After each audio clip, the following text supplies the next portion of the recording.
Meu amigo, minha amiga, ser feliz, o que é ser feliz?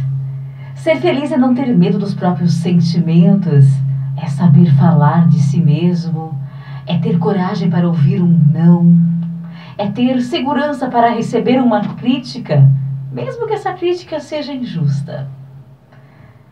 É ser feliz e deixar viver a criança livre, aquela criança interior, sabe? Aquela criança interior que é alegre e simples e que mora dentro de cada um de nós, independente de idade. Também ser feliz é ter maturidade para falar, eu errei.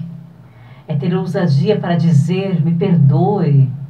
É ter sensibilidade para expressar, olha, preciso de você. É ter capacidade de dizer, eu te amo. Que a vida se torne um canteiro de oportunidades para você, eu, nós, todos nós sermos felizes. E quando errar o caminho, recomece tudo de novo. Não tenha medo de recomeçar.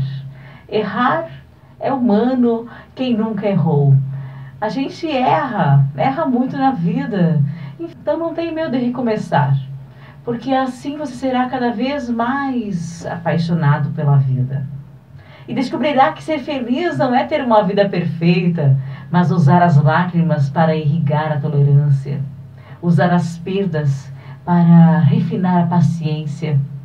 Usar os obstáculos para abrir as janelas da inteligência. Para evoluir. Simples assim. Então jamais desista de si mesmo. Jamais desista das pessoas que você ama, das pessoas que são importantes para você e na tua vida. Jamais desista de ser feliz, pois a vida é um espetáculo imperdível.